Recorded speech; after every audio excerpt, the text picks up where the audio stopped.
আসসালামু আলাইকুম, আপনাদের সবাইকে স্বাগত জানাচ্ছি এখনকার আলোচনা। আপনাদের সঙ্গে আছি আমি সিরাজুল ইসলাম। দর্শক, অনেক গুরুত্বপূর্ণ খবর আছে। ইসরায়েলের প্রধানমন্ত্রী বেনিয়ামিন নেতানিয়াহুর বিরুদ্ধে তুরস্ক গ্রেপ্তারি পরোয়ানা জারি করেছে এবং তাকে অর্থাৎ নেতানিয়াহুকে গ্রেপ্তারের জন্য ইন্টারপোলের সাহায্য চেয়েছে। এখন ইন্টারপোল এই ব্যাপারে তুরস্ককে কি সাহায্য করে সেটা দেখার ব্যাপার। কেন ইসরায়েলের প্রধানমন্ত্রীর বিরুদ্ধে তুরস্ক এই গ্রেপ্তারি পরোয়ানা জারি করলো?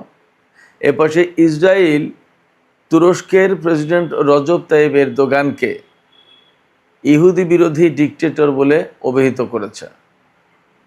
ইসরায়েলি বা এরদোগানকে এখন হঠাৎ করে ডিকটেটর বলছে কেন?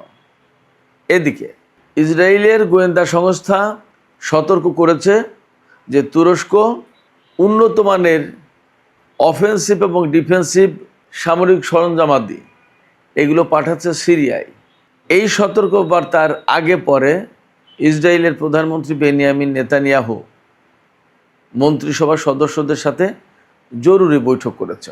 এদিকে অন্য মাধ্যম থেকে খবর পাওয়া যাচ্ছে তুরস্কের সামরিক বাহিনী সিরিয়ার দক্ষিণ পশ্চিমাঞ্চলে অন্তত 200 থেকে 250টি আর্মার্ড ভেহিকেল অর্থাৎ সাজোয়া যান এবং অন্তত 20টি ট্যাঙ্ক মোতায়েন করেছে।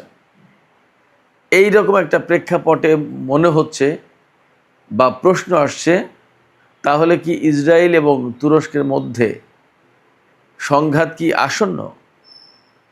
এরই সাপোর্টে ভিন্ন একটি খবর আছে।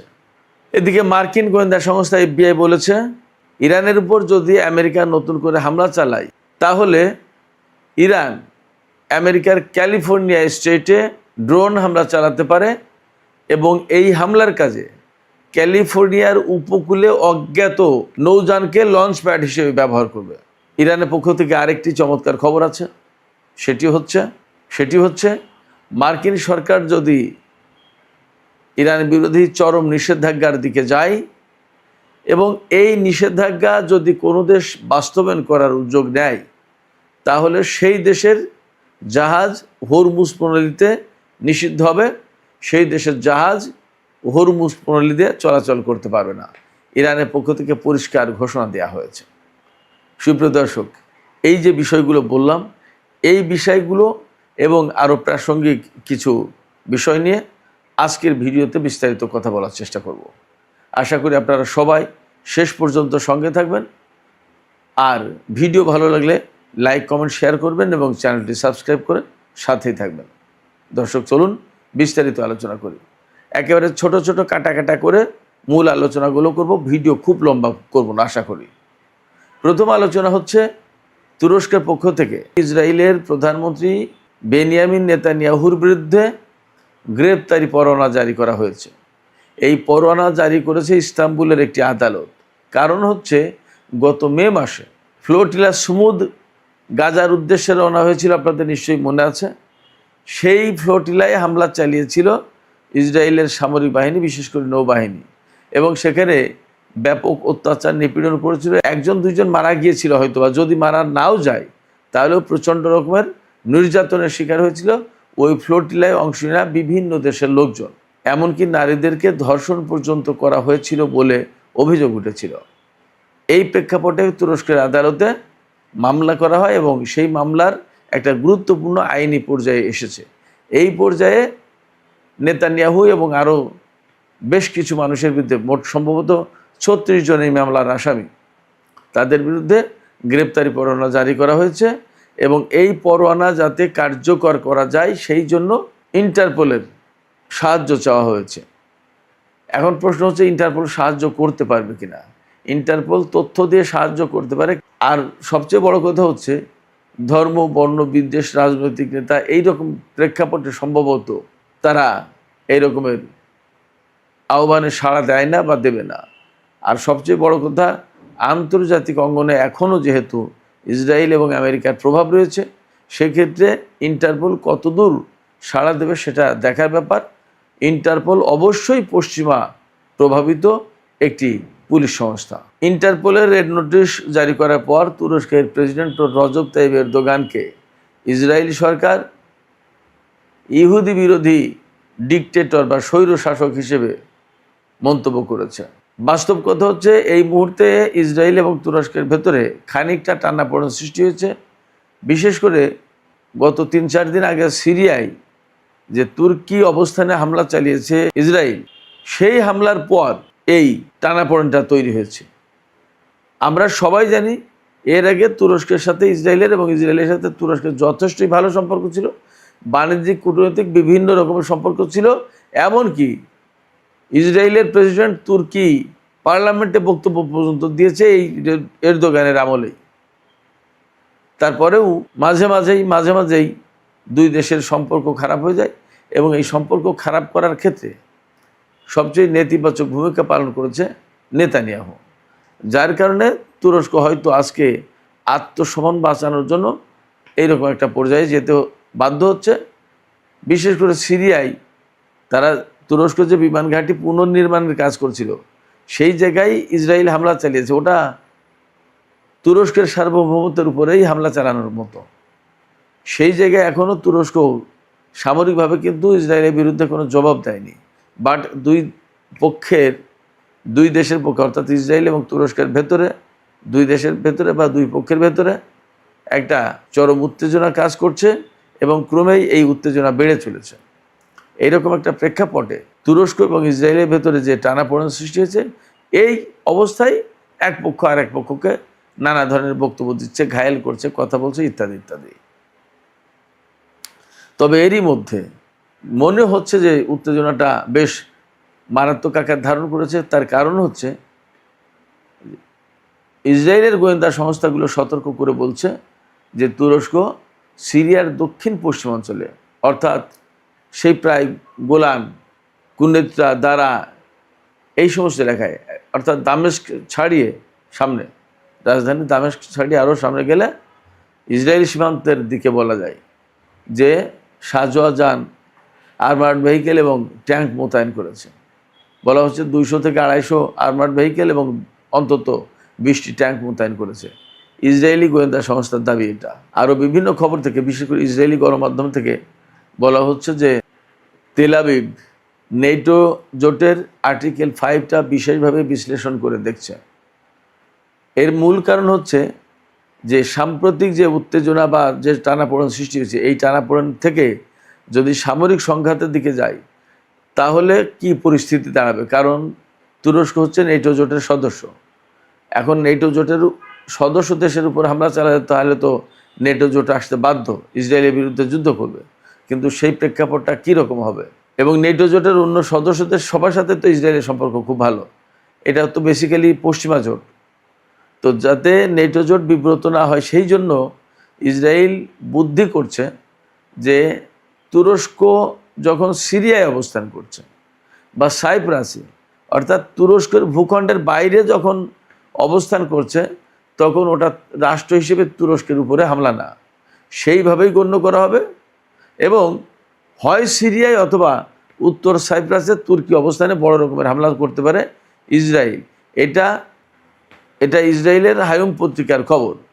তা ব্যাপারটা যদি তাই হয় তাহলে দুই পক্ষের ভেতরে একটা বড় রকমের সামরিক সংঘাতের আশঙ্কা আছে। গতকালকে কিন্তু আমরা খবর দিয়েছিলাম যে ভূমধ্যসাগরের এমন কিছু এলাকায় তুরস্কের যুদ্ধ জাহাজের আনাগোনা ঘোরাঘুরি বা অবস্থান করতে দেখা যাচ্ছে, যেখানে তুরস্ক কখনোই সাধারণত যুদ্ধ জাহাজ পাঠাতো না। সেই জায়গায় যুদ্ধ জাহাজ দেখা যাচ্ছে এবং এমন খবরও বেরিয়েছে যে ইসরায়েল এবং তুরস্কের যুদ্ধ জাহাজ মুখোমুখি অবস্থানে চলে যাচ্ছে কোথাও কোথাও। তার মানে একটা সামরিক সংঘাতের আশঙ্কা আছে। এবং ইসরায়েল সিরিয়ায় যে তুর্কি অবস্থানে হামলা চালিয়েছে, ওটা তো জেনে শুনে হামলা চালিয়েছে এবং সেটা একেবারে তুরস্কের সীমান্তের কাছে। এগুলো জেনে শুনেই করেছে এবং এটা মোটেই ইসরায়েল কুণ্ঠাবোধ করবে না তুরস্কের উপরে হামলা চালানোর ব্যাপারে। এগুলো তুরস্ককে অনেক আগেই হুঁশ হওয়া দরকার ছিল, আগেই তার খেয়াল করা দরকার ছিল। যাই হোক, এখন পরিস্থিতি এইরকম। এই অবস্থায় তুরস্ক কী করবে এবং ইসরায়েল কী করবে, আমার ব্যক্তিগত বিশ্লেষণ হচ্ছে তারা দুই পক্ষই ভেতরে ভেতরে পুনর্মূল্যায়ন করছে, আলাপ আলোচনা করছে এবং সিদ্ধান্ত নেওয়ার চেষ্টা করছে। তাতে যা ভাবভঙ্গি মনে হয় দুই পক্ষের ভেতরে ছোটোখাটো হলেও একটা সংঘাত সংঘর্ষ হতে পারে। সুপ্রিয় দর্শক, এবার আমি ইরান প্রসঙ্গে একটু আসি। আপনারা সবাই জানেন, আমরা গত 2 দিন ধরে আলোচনা করে আসছি যে আমেরিকা ইরানের বিরুদ্ধে কঠোর নিষেধাজ্ঞা আরোপের চেষ্টা করছে এবং ডোনাল্ড ট্রাম্প তো বলেছেন যে ইকোনমিক ডুমসডে ঘটাবে, অর্থাৎ ইরানকে একদম নিষেধাজ্ঞার কিয়ামত বইয়ে দেবে, প্রচণ্ড রকমের নিষেধাজ্ঞা দেবে। ইরান কি করবে? ইরান একদম সোজা করে বলে দিয়েছে আজকে, আমেরিকা যদি ইরানের উপরে এই রকমের কঠোর নিষেধাজ্ঞা দেয়, আমরা দুপুর ভিডিওতে বলেছিলাম 3টা অপশন আছে ইরানের হাতে, আর এখন ইরান নতুন করে আরেকটা কথা বলেছে। সেইটা হচ্ছে, যদি আমেরিকা ইরানের উপরে কঠোর নিষেধাজ্ঞা দেয় আর বিশ্বের কোনো দেশ যদি সেই নিষেধাজ্ঞা ইরানের বিরুদ্ধে বাস্তবায়ন করতে যায়, তাহলে সেই দেশের জাহাজ হরমুজ প্রণালী দিয়ে চলাচল করতে দেওয়া হবে না, নিষিদ্ধ ঘোষিত হবে। হরমুজ প্রণালী দিয়ে শুধুমাত্র তেলের জাহাজ কিন্তু চলে না, তেলের জাহাজ এর পাশাপাশি বিভিন্ন ধরনের ইলেকট্রনিক পণ্য, তারপরে গাড়ি, সার, সিমেন্ট, মেটাল, বহু পণ্য, গ্যাস, বহু পণ্য কারো না কারোর এই হরমুজ প্রণালীতে আসা লাগবে। বহু কোটি ডলারের বাণিজ্য প্রতিদিন হয় এই হরমুজ প্রণালী দিয়ে। অতএব কারো না কারো জাহাজ আসতে হবে। বাট যে দেশ ইরানের বিরুদ্ধে নিষেধাজ্ঞা কার্যকর করার উদ্যোগ নেবে, সেই দেশের জাহাজ হরমুজ প্রণালী দিয়ে চলতে দেবে না ইরান, এটা পরিষ্কার ঘোষণা। ফলে ইরানের হাতে যে 3টি অপশন ছিল মার্কিন নিষেধাজ্ঞা মোকাবেলার, সেই 3টি অপশনের সাথে আরেকটা নতুন অপশন যোগ হলো। এছাড়া চীন এবং রাশিয়া বেশ শক্ত অবস্থান নিয়েছে, কোনো মতেই ইরানের বিরুদ্ধে আমেরিকার এই শক্ত নিষেধাজ্ঞা বাস্তবায়নের সুযোগ দেবে না, তারা সহযোগিতা করবে না। কারণ এই চীন এবং রাশিয়া তারা নিজেরাও প্রায় মাঝে মাঝেই নিষেধাজ্ঞার কবলে পড়ে, আর রাশিয়া তো সেই ইউক্রেন যুদ্ধ শুরুর থেকেই নিষেধাজ্ঞার কবল আছে। এই দুটি দেশ এখন বুঝতে শিখেছে যে ইরানের উপরে নিষেধাজ্ঞা দেওয়ার সুযোগ করে দেওয়া মানেই হচ্ছে তাদের বিরুদ্ধেও আমেরিকা মাঝে মাঝে নিষেধাজ্ঞা দেবে। তারা কি করবে? এই জন্য একেবারে শুরুতেই হয়তো চীন এবং রাশিয়া আমেরিকার বিরুদ্ধে শক্ত অবস্থানে যাবে যে আমরা এই নিষেধাজ্ঞার ভেতরে নেই। এপাশে মার্কিন ফেডারেল ইনভেস্টিগেশন, যেটা অর্থাৎ মার্কিন কেন্দ্রীয় গোয়েন্দা সংস্থা একটা, FBI, তারা বলছে যে যদি আমেরিকা ইরানের উপর নতুন করে হামলা চালায়, তাহলে ইরান হয়তো আমেরিকার ক্যালিফোর্নিয়া স্টেটের হামলা চালাতে পারে, ড্রোন হামলা। এবং সেই ড্রোন হামলাটা হবে কিভাবে? সেই ড্রোন হামলাটা হবে আনআইডেন্টিফাইড, অশনাক্তকরণ যুদ্ধযান বা জলযান বা নৌযান, তাকে লঞ্চ প্যাড হিসেবে ব্যবহার করে ক্যালিফোর্নিয়ায় ড্রোন হামলা চালাতে পারে ইরান। এই কথা বলছে আমেরিকার FBI। এই কথার মানে কি? এই কথার মানে হচ্ছে মার্কিন প্রশাসন, মার্কিন গোয়েন্দারা ইরানকে ভয় পাচ্ছে যে এই যুদ্ধ শুধুমাত্র, নতুন করে যদি যুদ্ধ শুরু হয়, তাহলে সেই যুদ্ধ শুধুমাত্র ইরানের ভূখণ্ডে বা মধ্যপ্রাচ্যে সীমাবদ্ধ থাকবে না, সেই যুদ্ধ ইউরোপে তো ছড়িয়ে যাবে, এমনকি আমেরিকার মাটিতে চলে যেতে পারে। এটাই ভয় পাচ্ছে মার্কিন গোয়েন্দা সংস্থাগুলো। এখানে আমি একটা প্রশ্ন রেখে আজকের আলোচনা শেষ করতে চাই, সেটি হচ্ছে, আসলে কি আমেরিকা যদি ইরানের উপর হামলা চালায়, তাহলে ইরান আমেরিকার ভেতরে এইরকম ড্রোন ব্যবহার করে অথবা ক্ষেপণাস্ত্র ব্যবহার করে হামলা চালাতে পারে? আপনাদের কি মনে হয়? আপনাদের মতামত জানিয়ে কমেন্টে লিখুন। আর ভিডিও ভালো লাগলে লাইক, কমেন্ট, শেয়ার করবেন এবং চ্যানেলটি সাবস্ক্রাইব করে সাথেই থাকবেন।